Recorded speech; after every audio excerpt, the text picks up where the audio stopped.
Tanya at 37, the study of the 37th chapter of Tanya.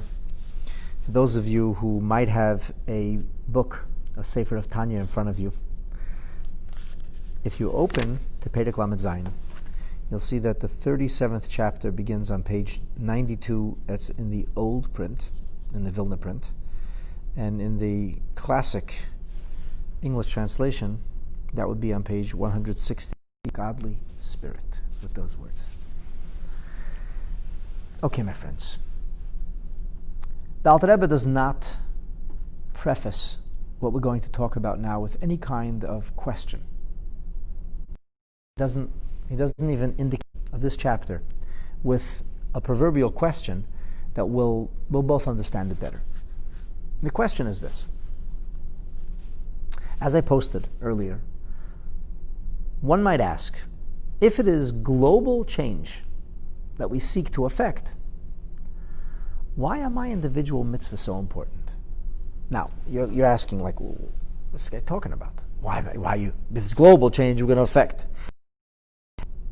You elevate another person. You uplift another person. You growl at them. You hit the horn. You cut them off because you're in a bad mood. Now they're in a bad mood. And then they pass it on. But in order for you to be sitting at that table and drinking that cup of coffee, there were millions of people involved. Think about where the coffee bean came from. And it's in a plastic lid, and it's got a glass jar that contained it. Somebody had to create all of the pieces that put together your coffee machine or hot water urn. Somebody had to create all the pieces that are in the factory that created your instant coffee. There were other people who were involved in the planting and harvesting of the coffee beans. And they used all kinds of machinery that had all kinds of parts. And they were all wearing clothes. And some of them even had cell phones in their pockets, and that's how they were able to communicate and get it done in an efficient and effective manner, because if they were making a profit, they wouldn't be doing it. Every single tiny detail in that phone that they were using or communications device was created by somebody somewhere. I could go on. We talked about this last week. The point is that when what brought you to that moment of the mitzvah, when you do the mitzvah, not only elevates the glass or cup of coffee, but everything that was involved in bringing the cup of coffee to this place. So making a bracha, mindfully, thanking Hashem, and then drinking from the cup of coffee for the purpose of being able to use that energy to do good things is a global event. Get that. We talked about this. So suppose one morning somebody forgot to make his bracha. He goes through thousands of cups of coffee in his lifetime. And one morning he forgot. I said, what are you talking about? That's terrible. You ate, you drank, you benefited from God's bounty, and you didn't first, so to speak, have permission? Whereas the Rebbe explains, you didn't first put yourself over under the dominion of Hashem so that you should be allowed to enjoy what belongs to Hashem? That's sinful. That's like you're moya, like you're violating something which was designated for a higher cause. It's almost like an act of theft. So it's an avera, it's a sin. I said, give me a break. I elevated the coffee yesterday. I uplifted all the thousands of things for yesterday's coffee, so today's coffee I didn't elevate. I'll elevate a cup of coffee in an hour. So I'm eating food that's not kosher. Oh, that's a very bad thing. Okay, fine. I'll eat food that's kosher in an hour, and I'll do lots of mitzvahs then. So you'll come back and say, well, you know, every one of us only has so many days, as King David says near the end of Psalms, Yomim Yitzaru. There's days that are formed. Days that are formed. Every one of us, before we were born, there was a program written for us. Just think about a program that turns the lights on and turns the lights off and controls the climate. You know, these smart houses today. You can program a factory for decades, in theory. You get a program. And in the program, all of the things that are going to happen to you during the course of your lifetime have already been ordained. It's all in there. Every single detail's in there. Which means that you only have so many opportunities to make a bracha over a glass of coffee. I mean, a human being can only sustain or absorb that much coffee, and you're only going to have that many opportunities. So an opportunity missed is one opportunity missed. Did you put on your tefillin today? If you didn't, you might still be able to if the sun hasn't gone down wherever you are now. And if you did, bummer, that's terrible. You missed today. People say, oh, Rabbi, leave me alone. I'll put on tefillin tomorrow. I said, I hope you will, but that will never take the place of you're putting on tefillin today. Because today is an opportunity that never comes back. And every morning, you wake up in the morning, and God's waiting. If you're a Jewish man, Hashem's waiting for you to put on tefillin. And if you went through your whole day, you kept God waiting all day. And it's like nightfall, almost. Will he? Bummer, missed it. Sun went down. Lost the opportunity.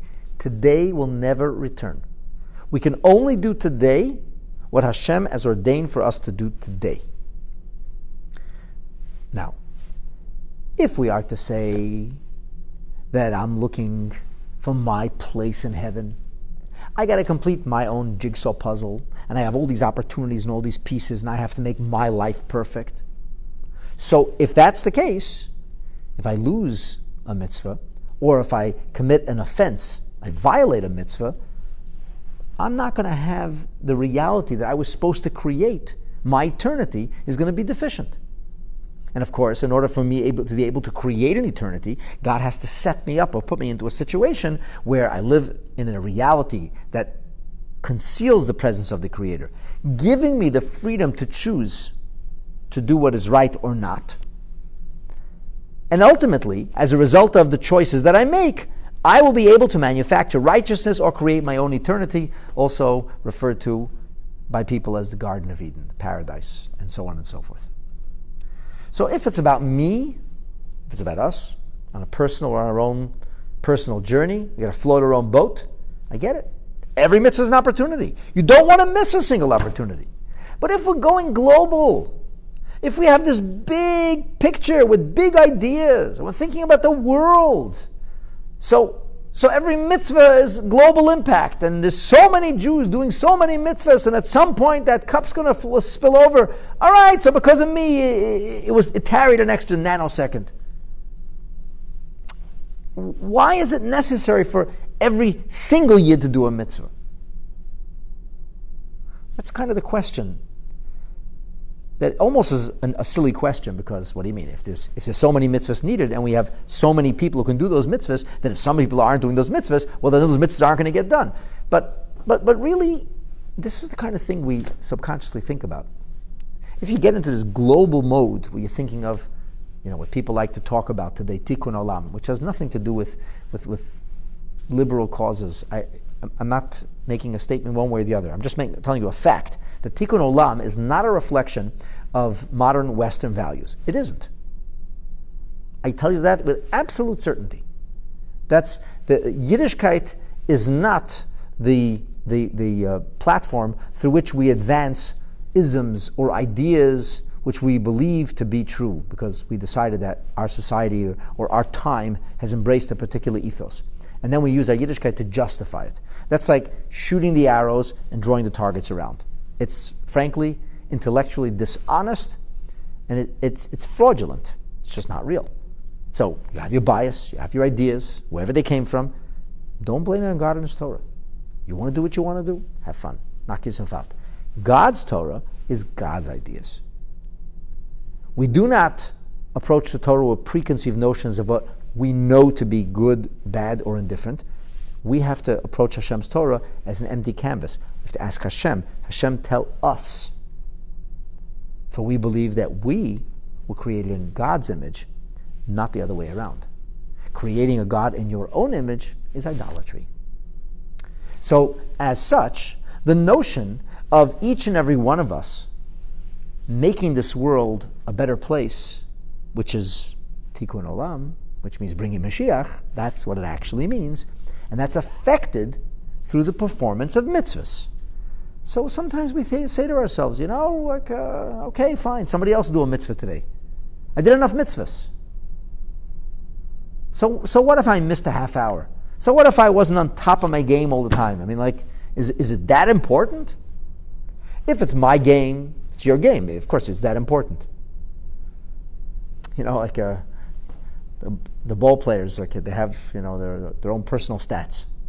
But their own personal stats, like if they got a double or a triple if they're playing baseball, or scored to go if they're playing hockey, every single one of those shots on a personal level, if they talk about their own career, I mean, these athletes have careers that are relatively short-lived. So they only have so many games to play, so many opportunities to shoot, to score, to hit, to run, and every single one of those events, every single time they swing the bat or move the hockey stick, every single time it directly contributes to their stats. It actually creates their stats and their, if you will, their file for history, their place in hockey, baseball, or football history. But when you talk about the team, like, okay, so this player, got a double instead of a triple, it doesn't change the team in the larger, unless they happen to be playing in the World Series and it happens to be the final, the ninth inning in the seventh game, where that made a difference to winning or losing. But that's like a big mitzvah. That's a big event. But a regular double on a baseball game in June, it's not going to change the status of the team. We're in a team over here. We decided this is a global game we're playing. We're trying to change the world. The ultimate goal is universal transformation. So, is it really so valuable to obsess over a single mitzvah? And I said, Alter Rebbe does not ask this question. And if you think it's a silly question, that's fine. But I think that a lot of people not only have this question, but actually subconsciously write off the value or importance that might be placed on individual mitzvahs, or seizing every moment, avoiding every possible pitfall. And again, when people think about Yiddishkeit in personal terms, in selfish terms, when they think that they're in an obstacle race and that every single time they do the right thing, they gobble another point, and that goes into a special vault in heaven, so you lost an opportunity. You only get one game to play. This is the only life you have. You don't get 9 lives here. So you have one life, you got to gobble up as many points as you can, and then you'll be the biggest winner of all. But if it's not that, is it really still so important? And I will pose it to you that not only is it also so important, but when we are finished studying the 5th and maybe the 6th part of this chapter, I hope that as a result of this study, I will become a more meticulously observant Yid, because whenever I learn Tanya, it affects me. And you will all become more meticulously observant in your Yiddishkeit and in your devotions towards the Creator, because you will realize that you, not just part of a team, you personally have a tremendous amount of global responsibility. Okay, enough of this musings, and let's dive into it. The Alter Rebbe now continues. Ka'asher, so we talked about this elevation, this transformation of the material world so that it might be moved from a klipa or husk or extraneous sense into a sense of purposefulness, into a sense of value. So just to remind all of you that klipa means a means to an end. The end is being able to make this world transparent, that this world should be a place that reflects the presence of the Creator, and that all of the things that obfuscate and conceal, all of the things that disable us from seeing the Creator, we believe can inherently be changed and transformed. And when all of that falls away, we will see God the way the angels see God, only in a much more profound and meaningful way, and Hashem's dira, Hashem's dwelling place, will be in this world. And in order for that to be accomplished, there's an enormous amount of, stuff to get through. We have to work on refining the stuff. In the end, we're going to have gold. Now, we have a handful of filth and dirt and worse. And we have to refine it in this very intense heat, in this crucible in which we slowly but surely burn away the toxins until in the end, this world will be a golden garden. So we're working on that. And you have to know this, my friends, that the transformation of this world, that taking things from the extraneous level of existence, where they are merely a means to an end, to motivate us, to help us do what we have to do, to make life meaningful, to make this world meaningful so that it should reach its fruition, its maturation, its ultimate destination in a redeemed and holistic Mashiach redemption state. In order for that to happen, kasher kol neshama. So as we're peeling away these klippas, and some of the klippa, we said, gets transformed, and some of the klippa is simply shattered, ripped away, thrown away like the packaging. Rip off the packaging. Do not try to eat the food in its packaging. Bad idea. Don't even eat the banana with the peel on. Crack the nut open, crack the shell, throw the shell out, and then you can enjoy the macadamia. So in order to turn that, to make that happen, and even if you pull away the skin, you may still want to boil, poach, cook, steam, however you want to prepare your potatoes, whatever it is, but you decide you want to get rid of the filth, you wash off the dirt, maybe you're going to peel off the skin, now you're going to bake your potato, and now, or make it ready so that it's edible, which is like the klipa, the skin, the extraneous part being cast away because it's just bringing the fruit, the essence to you, and then taking that essence and perfecting it and making it edible, making it something which actually can be used so that you can refine it. So in doing all that, this is what we as individuals accomplish through our performance of mitzvahs. Says the Alter Rebbe, Kasher kol haneshama, when the whole soul, listen carefully, the whole soul, v'nefesh holikis, and the godly spirit, shebechol Yisrael, which comprises all of Israel, or that is, in its individual state within each member of Yisrael, hamischalekes, which is divided, bifratos l'shishim ribu, in detail it breaks down into 600,000. Now 600,000 is this proverbial magical number, the magical number of souls. 600,000 souls. What does that mean? What does it mean, 600,000 souls? So before we talk about 600,000, I want to talk to you about what Alter Rebbe just said. He said, Kol ha-neshama v'nefesh holikis, every neshama and every nefesh holikis shebechol Yisrael. He's using we're going from singular to plural, from plural to singular. There's a very important concept that all of you, my friends, need to understand. And that is that all the souls of Israel ultimately comprise a single soul, a single entity. I know it sounds far out. There's so many kinds of people out there. And we disagree with so many of them and are at odds with so many of them. And you're telling me we're all the same. But we really are all the same. There is very little similarity between a toenail and between your brain. But it's exact same DNA markings. And the skin that falls off after your sunburn has your DNA just as much as your heart tissue does, even though you don't shed heart tissue. It has your DNA markings on it. They're not the same. Epidermis is not cardiovascular muscle, and esophagus is not liver. Liver is not spleen, and neither of those is a heel or a pelvis or bone material, bone density. It's not plasma. Every one of these things has a very, very different cellular structure. If you were to look at it under a microscope and you know what you're looking at, you'd be able to identify what kind of cell this is in a moment. You say, well, this is liver cells. And with liver cells, they can regenerate a liver. But you cannot take a spleen and place it into the area of the lungs and expect, well, the lungs will kind of graft together and it'll be spleen lung and everything will work out just fine. It won't. The spleen does what a spleen does. And the pancreas does what the pancreas does, and the stomach does what the stomach does, and those cells are uniquely built to be able to accomplish that specific purpose. And it can't do anything else. You'll never be able to breathe with your heart, and you'll never be able to pump with your lungs. It's just totally different material. So the next time you think that, well, this person I meet, he's so different from me, imagine if you introduced the heart and the lungs, if they actually got to talk together. So what do you do for a living? The lungs go, I expand. And every time the mouth opens, there's an opportunity, air rushes in and we puff up and we're able to, and then we oxidize the blood that's running through us. And then the heart would say, I'm a pump. I just keep pumping. And the lungs go, that's ridiculous, you pump. What are you pumping for? You have to open up and you have to make room for, they're very different. Obviously, this is a ridiculous conversation.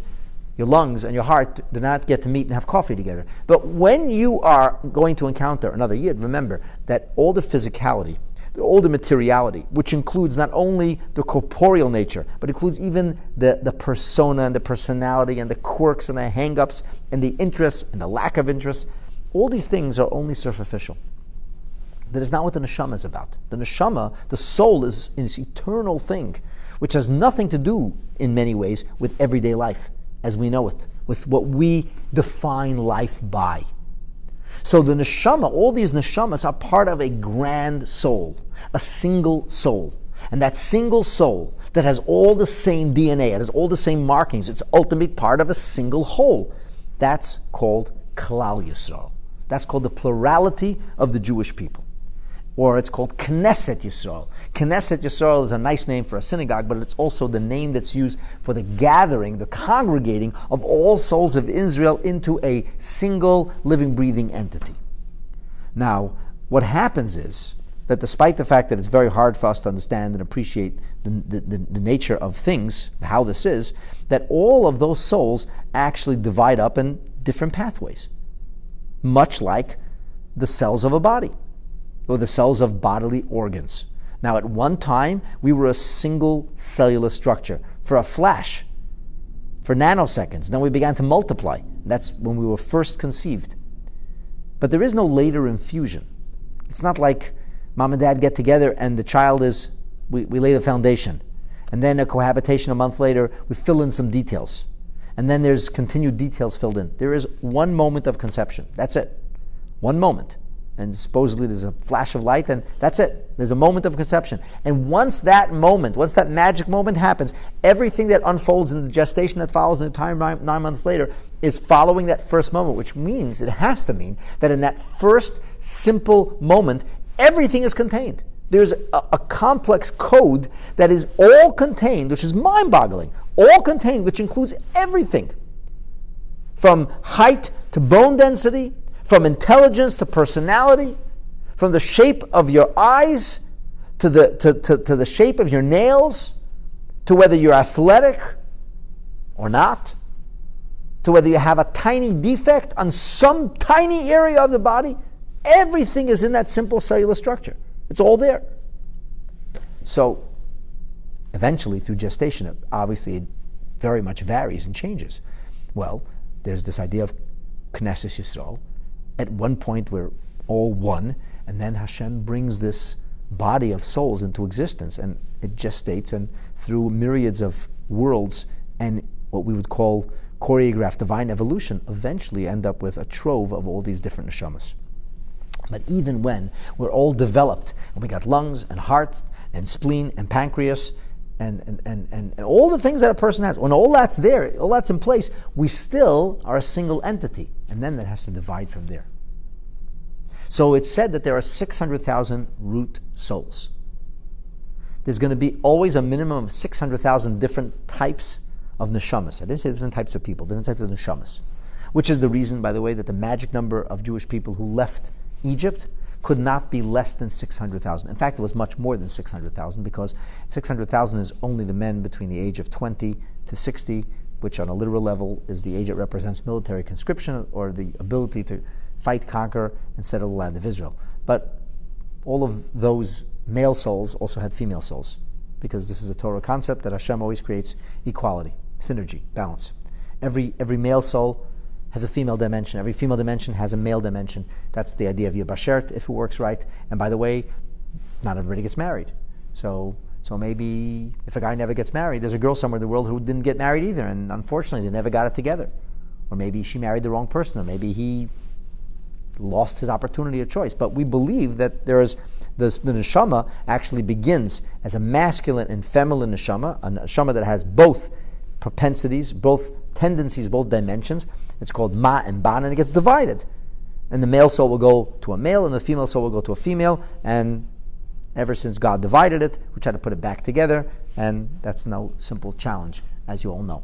So this idea that 600,000 people left Mitzrayim is not really 600,000. You have to reason that for every male there was a female. Moses was 80. He lived to 120. There was probably some very old Jews. If there was 600,000 men, there was 600,000 women. That gives you 1.2 million. We got to figure there was at least as many people that were older than that, which could give us another million people or more.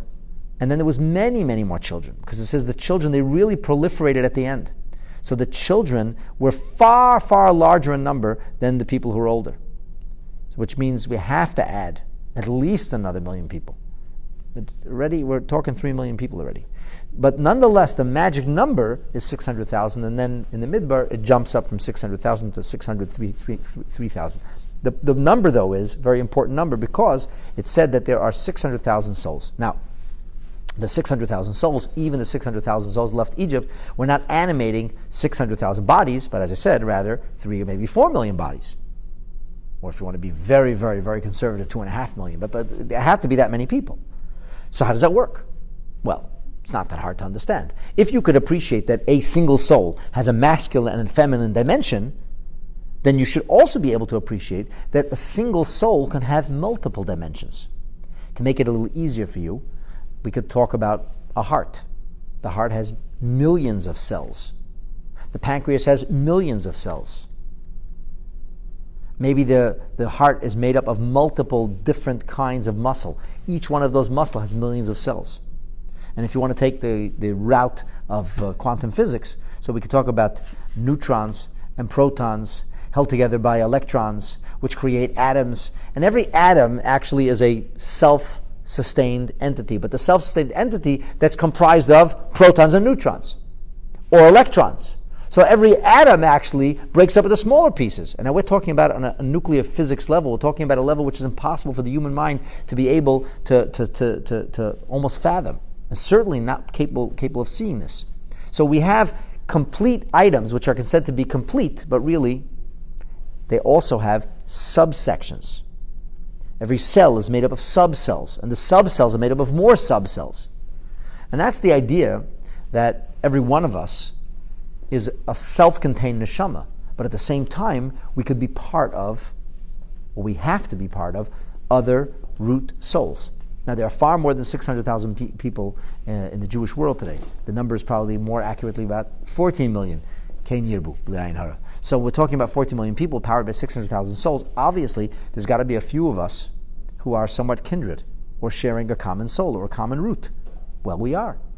Sometimes people talk about meeting somebody and feeling an instant sense of kindred nature. They just connect with people. They can't even understand why. There is such a concept. That could be.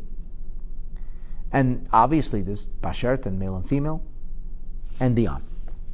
So all of this is basically a description of the concept of the 600,000, which, as Moshe Rabbeinu says in the beginning of Deuteronomy, could go ad koich v'hashamayim l'roiv, until the numerous as the stars are. And then he says, Yosef aleichem kechem elef pamim, may God multiply that another 1,000 times. Not a contradiction. So now, each of these neshamas, which is part of a greater or grander neshama, or part of a greater and grander source, which all of these 600,000 come together to comprise a single neshama. So each of those individuals carrying out their assigned task is ultimately part of a bigger picture. And the bigger picture is the transformation of Klal or Knesset Yisrael, or the transformation of all the klipa nature of all the neshamas together also comprise what we call a single soul. So when every neshama, or when every individual, tikayim kol nefesh pratis, when each soul, each nefesh is the vital soul that animates a physical body. So when each soul that animates a physical body fulfills kol taryag mitzvahs ha-Torah, all 613 precepts of the Torah, commandments of the Torah. So what happens then is that the concept of klipas noiga at large will become elevated. Why? Klipas noiga, the fourth level of klipa, of extraneous reality, is not the extraneous reality that has to be torn down, cast aside, and discarded, but rather that which can be turned around because it's got some light that's got redeeming qualities to it. And that represents the vitality of the material world, but it also represents the vitality that God gives to us, to each of us. But the vitality, the nefesh that each of us is given, is part of a larger schematic. And that larger schematic has to be perfected. And the larger schematic can only be perfected when each of us does his or her specific mission in life. And that creates what's called a dira b'tachtenim. And when each and every one of us does our role, our part, not only are we part of something bigger. Not only are we part of Team Klal Yisrael that is together involved in transforming the world and bringing the coming of Mashiach, in a sense, elevating, rarefying the universe, but actually it can only happen when all of us, meaning all of me, all of you, all of us, the whole of us, the whole of me and the whole of you, when I'm using every ounce of wherewithal, every ounce of ability, and when you're using every ounce of wherewithal and ability, so when all of us are using all of us, all of who we are, then essentially that brings us into a state of universal redemption. In other words, in a certain way, we become like the nerve center for the world. Like we are global. So it's really, really important if every Yid does his or her mission, because every single member of Am Yisrael has an oversized responsibility. So when we talk about us being a chosen nation, first of all, it has nothing to do with race. That's ridiculous. It doesn't make a difference what color you are. It doesn't make a difference what gender you are. It doesn't make a difference what your hang-ups are. None of that it's all irrelevant. Souls aren't colors. So that's skin colors. Souls don't have skin. Souls aren't short and souls aren't tall. They're not obese, overweight, or fit. They're souls.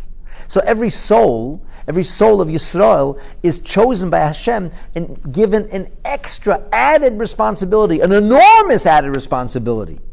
And just like a person who has unique gifts, if they're gifted with a brilliant mind, and they don't do anything, they don't amount to anything.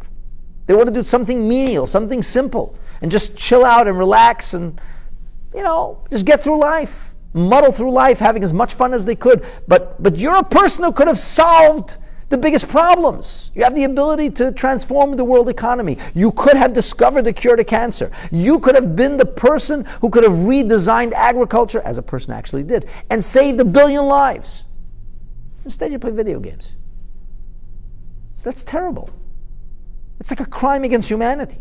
It's a crime against the universe. A person who is not really capable of much else.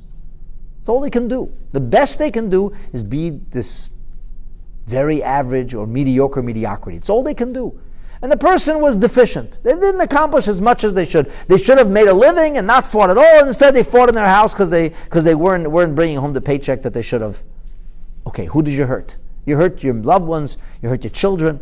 What if this is a person that could have made a global change, but they chose not to because they're lazy? So you look at these two people and say, the latter has much more to answer for. Why? Why? Because the latter has given such potential and didn't do anything about it. So ability is directly linked to responsibility. The fact that we have greater abilities means we have spiritual abilities, means we have greater responsibility.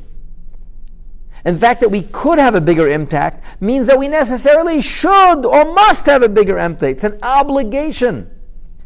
It's not just a privilege. And every obligation is a privilege. It's just like the person who's wealthy has a privilege of providing for those who don't have. It's also an obligation, not a contradiction. Both are true. As members of Am Yisrael, we have an obligation. And that obligation comes along with an amazing privilege. You got to do something about that. Now, you could ask me the question, what do you mean? What is the Alter Rebbe saying? Every single Yid should fulfill all 613 mitzvahs? That actually makes no sense. Because some of the 613 mitzvahs are male-oriented mitzvahs. You can't have a circumcision if you're not male. And some of those mitzvahs are female-oriented mitzvahs.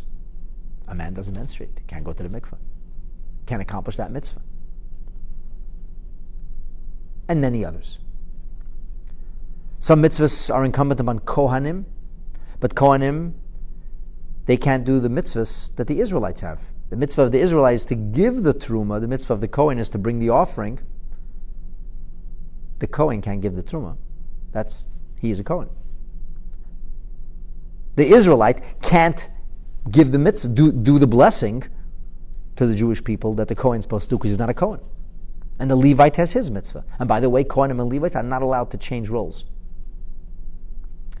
And then there's some mitzvahs that are unique to people who have the privilege of sitting on the Jewish judiciary. It's a Sanhedrin mitzvah. The Sanhedrin fulfills it on behalf of the nation. the high court, high ecclesiastical court of the Jewish people. Some mitzvahs are unique to the king. One person in a generation. He's got to write an extra Torah scroll. He has certain prohibitions that no other Jew has. The Kohen Gadol, the big kahuna, has certain prohibitions that nobody else has. And I could go on. A regular Kohen is not allowed to get involved with a corpse. And a regular Israelite is mandated to perform that chesed shalemus, that eternal kindness of truth, in which they provide human dignity to human remains. So the point is, it sounds actually ridiculous to make a statement like Tekayim kol nefesh pratis kol taryag mitzvah Torah. Every individual Jew will do all 613 mitzvahs. That is impossible by Torah definition. So what does it mean? So this brings us to the notion of reincarnation. Reincarnation does not mean what most people think or tend to think it means.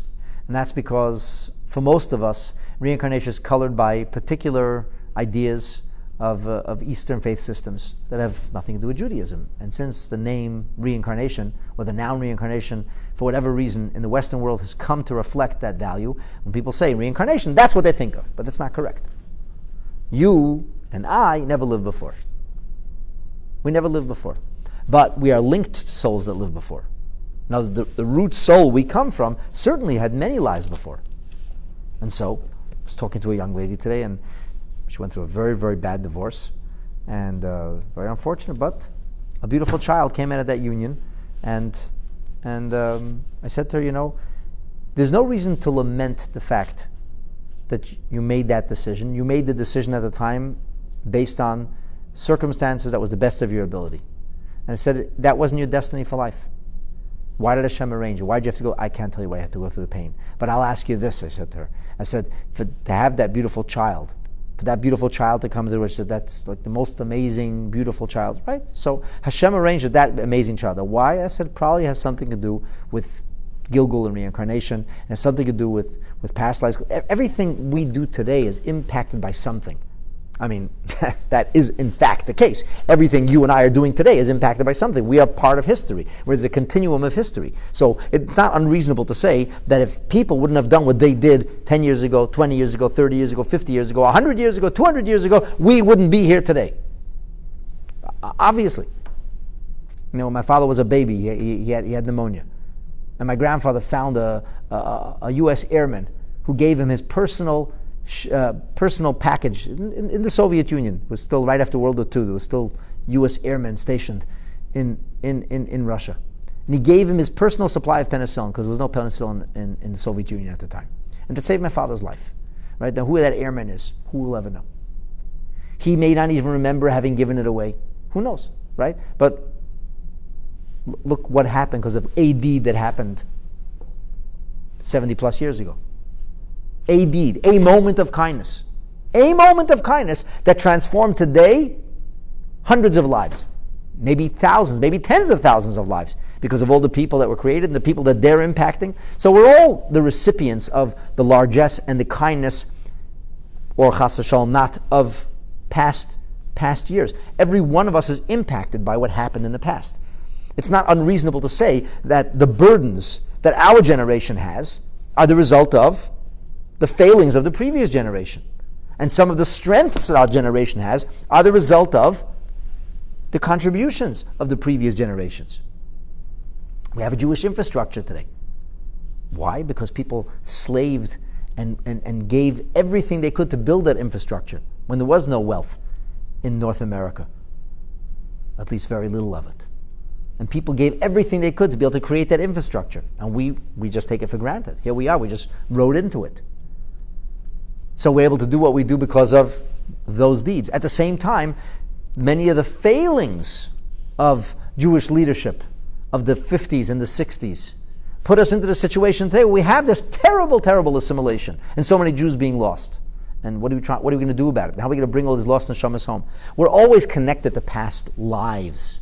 Some of those, that's a little more intimate. Some of that's actually something our neshama, the person we're related to, a person whose neshama had the same root source of our neshama that we now, And therefore, we're part of like a line, and the line is made up of many dots. So each dot receives what they received from the dot before. And if you have a line that's made up of 10,000 dots, the 10,000th dot received whatever. It only got to where it is because of the first dot. And each dot or each circle led to the next. And eventually that created this line. So there's this linear thing. And there is a concept of Gilgul. There is a concept of one line leads to the next, and they're all related. And so it is eminently possible, in fact it is most likely and probable, that a lot of the things we're doing are making up for lost business. Here's a fascinating example that maybe you could relate to. There's a Mishnah that says that Hillel once met a skull. And he starts talking to the skull. He says, Al da'atei atfeich atfuch. Because you drown others, that's why you would drown. And then he says, V'seif metafayich yutufan. The ones who drown you will be drowned. So there's a medrash that tells us that this is the skull of the Pharaoh. And who did he drown? All the Jewish babies. So what happened in the end? The Pharaoh escapes. He goes to a place called Nineveh. He becomes the king, and in the end, he was deposed and drowned. So the Arizal says, so why should his drowners drown? And Arizal says, no, it's not his drowners. Hillel turned around to his disciples and said, "V'seif metafayich, whoever will drown you, meaning you, Am Yisrael, Yutufun, they'll drown in the end too." And the Arizal says, Hillel was a Gilgul, an extension of the neshama of Moshe Rabbeinu. And because he was an extension of Moshe Rabbeinu, so to speak, he faces off with Pharaoh the first time. So now it's like unfinished business, because Moses never meets the Pharaoh again. And that final exchange has to come to complete the circle. So Hillel, talking now millennia later, who is connected directly to Moshe Rabbeinu, Hillel has to meet the physical remains, the skull of Pharaoh that miraculously floats up out of nowhere. And he is a big tzaddik, operating at a different frequency, immediately knows what this is and what he has to do, and how what he's doing now completes something from the past. So each and every one of us is given all kinds of missions and tasks in which we're completing things from the past. And each of the 600,000 souls, in the end, gets to do all the 613 mitzvahs. So in some iterations or incarnations, it'll be a Kohen, in some it'll be a Levi, and some it'll be in Israel. Maybe in some it'll be a leader, a Melech, a Kohen Gadol. In some it'll be a man, in some it'll be a woman, and so on and so on and so forth. In one version, there was a divorce. In another version, a marriage. All these different mitzvahs that got taken care of. So we have to believe, and this is the idea, that it says, "Lo yidach menu nidach," no drop of holiness, no, the matter that makes up souls will never be lost. And that in the end, seifan lasis tshuva, every single neshama will be brought back home. That's the eschatology of Torah Judaism. And therefore, in the end, every neshama will fulfill all the mitzvahs and will be elevated through that. And by elevating all the neshamas, all the souls, the world becomes elevated. In other words, it's not just a klipa out there. It's not just the notion that we have to utilize every ounce of wherewithal in the world, harnessing it for a holy purpose, for a dira b'tachtonim, to make a dwelling place for God. But we, the construction workers who are on this project, also are part of that perfection. We also have to be elevated. We also have to be fully developed. And only when both those who are supposed to carry out this elevation, as long as the subject or object, upon which the elevation is being carried out, the object being the world, the subject being the neshamas, the souls that are involved with worldly or material matter, only when all of us are fully elevated, only then can the world reach its fruition.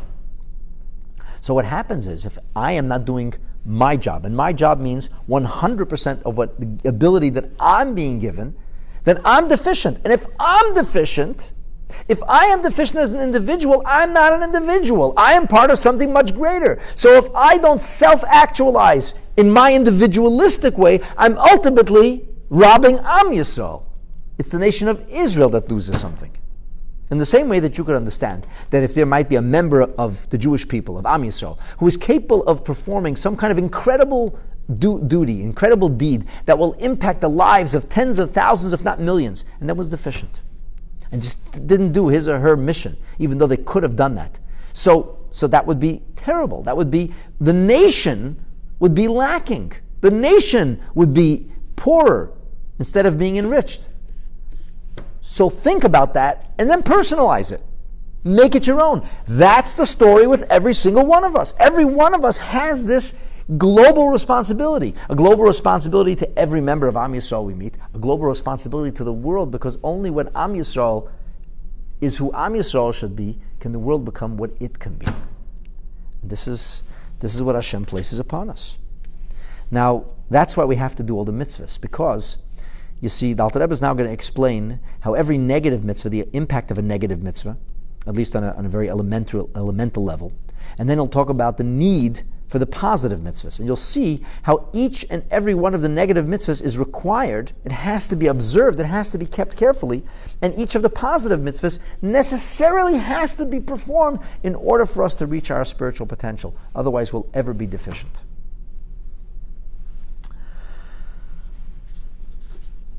So let's say this.